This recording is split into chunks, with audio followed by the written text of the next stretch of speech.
All right, let's just dive right in. We're about to unpack a really strange and honestly profound text that isn't so much a philosophy as it is a practical guide. Think of it like a player's manual for a game you might not have even known you were playing. And right from the jump, you know this is something different. The source material sets a very specific tone. It flat out tells you this isn't just a collection of ideas to be read.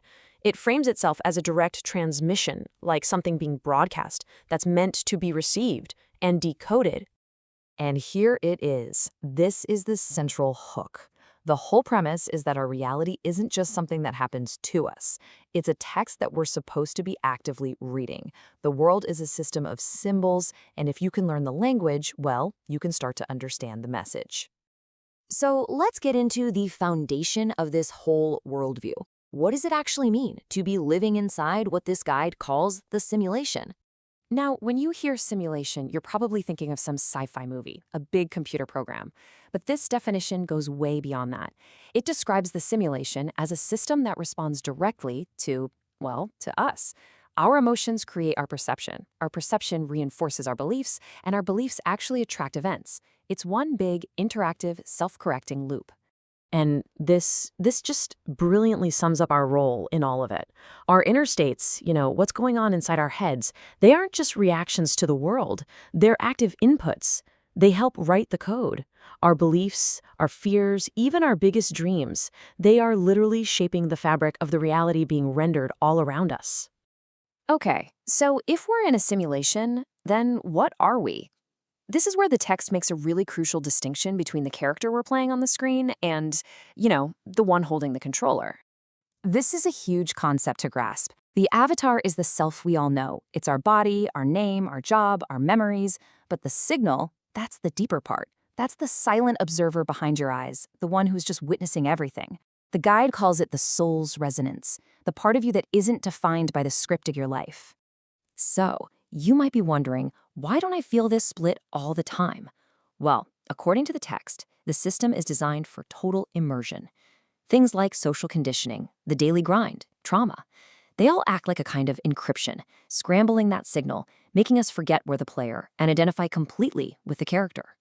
And this is where we get to the empowerment stage. If reality is a system with rules, then how do we start to see its underlying structure?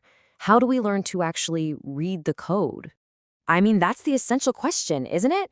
If we're living inside this massive, complex system of information, where are the clues? Where does the code even show itself? The text argues that the code reveals itself through glitches. And think of these as moments where your signal, that core awareness, punches through the encryption of daily life for just a second. And get this, they're not bugs in the system, they're features designed to get your attention. Those uncanny coincidences, that weird feeling of déjà vu, prophetic dreams, every single one is a little crack in the avatar's immersion, a hint that a deeper structure is bleeding through. Okay, so we've learned how to spot the glitches. The next part of the guide is all about becoming an active participant. How do we move from just reading the code to actually writing it? This is such a powerful metaphor. It reframes all these ancient mystical practices into modern, system-based terms. A ritual isn't just a symbolic gesture, it's a form of code injection. It's a way to communicate your intent directly to the system's rendering engine, totally bypassing the normal user interface. The guide basically lays out a 3-step process for rewriting your own personal code.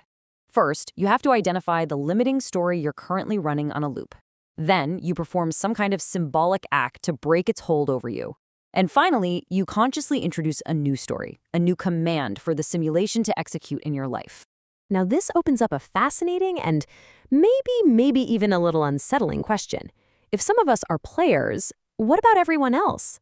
Is everyone a player? The guide introduces a concept you'll probably recognize from gaming, NPCs, or non-player constructs.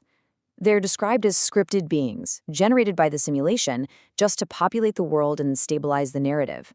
But, and this is a really important but, it also suggests they might be dormant souls, other players who just haven't woken up to who they really are yet. So what's the whole point of all this? Hacking your reality, recognizing other players, where does it all lead? Well, this brings us to the end game, and this idea of a community of the awakened. The text calls this the Fellowship of Exit. It's described as this unspoken network of primary players who recognize each other intuitively through a kind of resonance. And their goal isn't to fight the system or destroy it. It's something else entirely, to consciously and gracefully exit the simulation. And here we are. This is the core message of this entire system. The ultimate goal isn't to live a life without a story, it's to become the conscious author of your own. True freedom, what it calls soul sovereignty, begins the moment you stop being just a character following a script and you start being the one who writes it. And we'll end on this final, pretty provocative thought. After this whole journey of seeing ourselves as being inside a system, the text completely flips the script. What if the simulation isn't some external prison, but an internal projection? What if the reality we're trying so hard to decode is actually being generated from within our own consciousness? A fascinating question to leave you with.